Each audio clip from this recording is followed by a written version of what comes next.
นะครับซึ่งพิจารณาก็ใจความสุขนตัวตนกระอาราธนานิมนต์ครับก็จะไปที่จะมาเป็นการฟังการพิจารณาหน้าร่วมกันครับ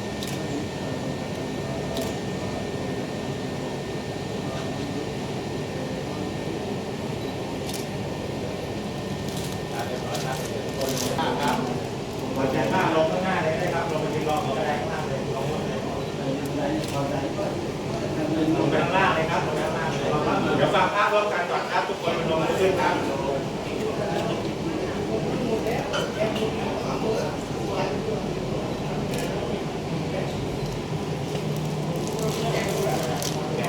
โสพลโพสะธรรมโมนะครับขึ้นพิจารณาพระใจความสุขตัวตนกระอาราธนานี่มันครับ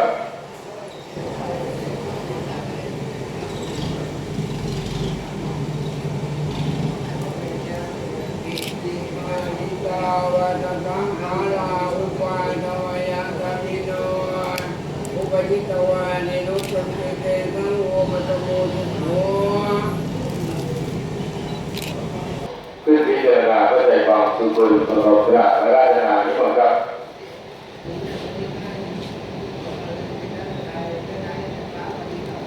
นิจจวัตสังขาราอุปาทวยะสัมมิโนอุปาทิตวานิรุตตันติเตสังโฆปัสสโนสุโข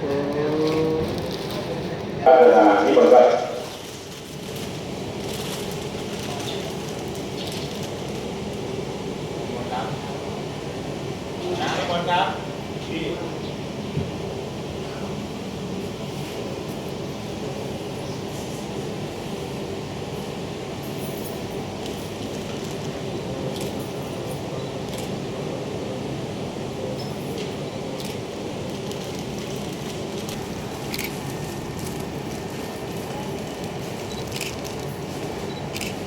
พระเดชวังสุวรรณปุริประกอบกล่าวราชนายวันฟ้าชาญชัยมาชโย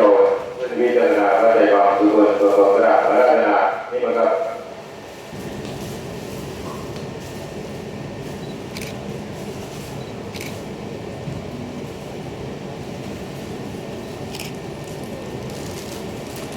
สุวรรณประกอบกล่าวราชนานี่มันครับ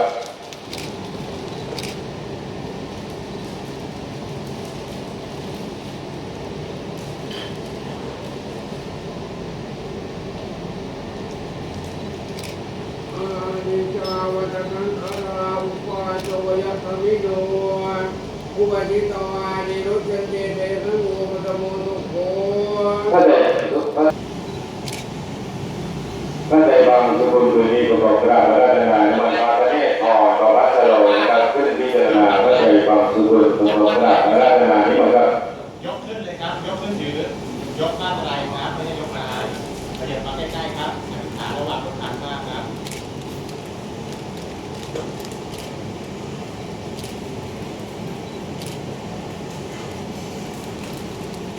นี่ครับพอลงแล้วถอยหลังที่หลังเส้นกองกำลังครับนิจจวัตสังขาราอุปาทวยะสัมมิโน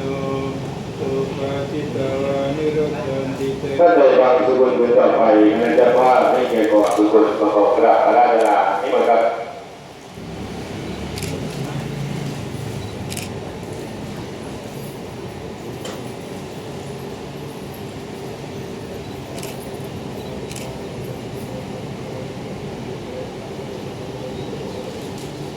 นมัสการพระครูยานวิรัตเจ้าอาวาสวัดตะกั่งภิกษุสงฆ์สามเณรทุกรูปด้วยความเคารพเรียนท่านประธานแขกผู้มีเกียรติทุกท่านผมนายวิรัตแย้มวงศ์โดยส่วนตัวแล้วให้ความรักและก็เคารพผู้วายชนคือคุณแม่องุ่นสุขสัมผัสเปรียบเสมือนแม่ของผมคนหนึ่งวันนี้ได้รับสันธานุมัติจากเจ้าภาพให้ขึ้นมาสุขสัมผัสเกิดเมื่อวันที่ 14 กุมภาพันธ์ พุทธศักราช 2467 ปีชวดที่เขตสามเสนกรุงเทพมหานคร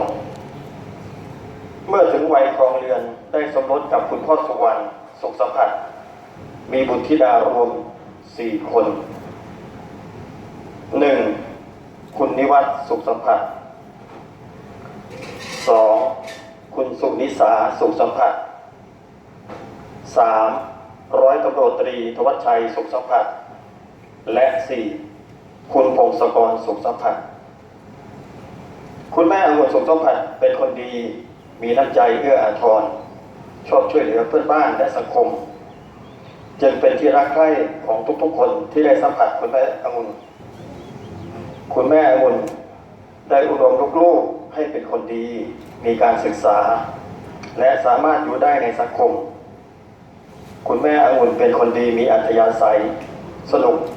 ร่าเริงรู้วัฒนธรรมประเพณีที่ดีงาม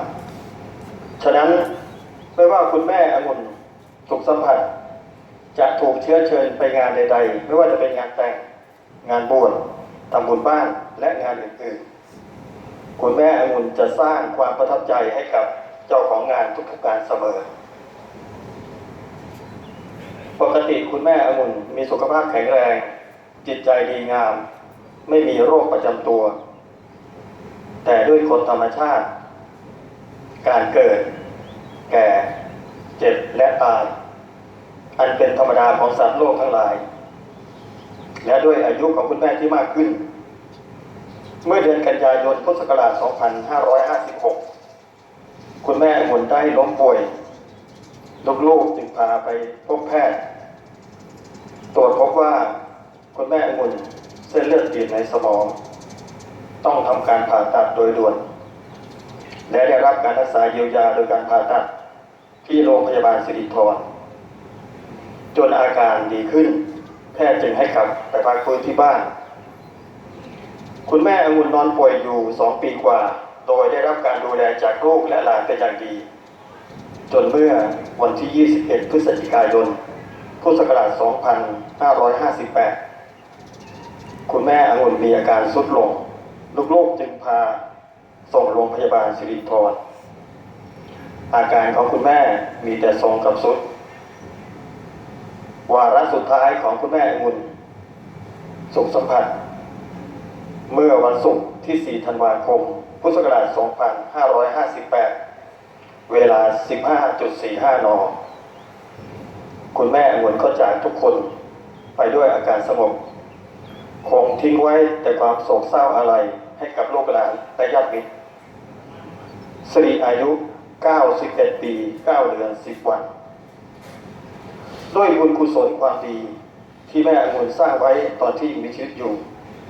และบุญทานที่ลูกหลานได้ประพฤติได้ทำให้ในขณะนี้จงเป็นเพราะว่าปัจจัยนำพาดวงวิญญาณของคุณแม่องุ่นสุขสัมผัสไปสู่สุคติในสัมปรายภพด้วยเถิด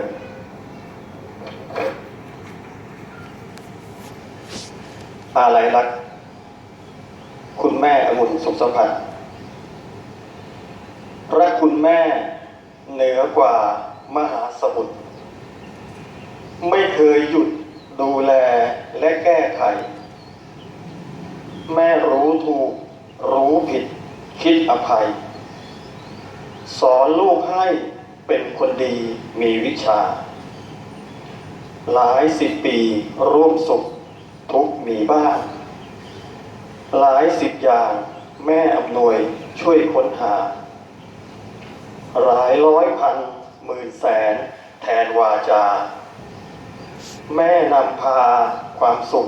ให้ทุกคนแม่องุ่นวันนี้มีเพียงร่างบนเส้นทางศีลธรรมนำเหตุผลด้วยความดีที่แม่สร้างต่างช่วยดลญาติทุกคนทำบุญอุทิศทานขอวิญญาณแม่ไปดีอย่ามีทุกข์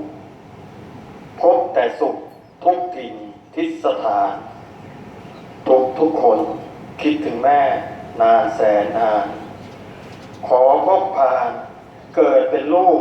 ทุกชาติอาลัยรักจากญาติมิตรลูกหลานทุกคนกับขอขอบคุณคุณออสพิธีกรเจ้าหน้าที่วัดตะ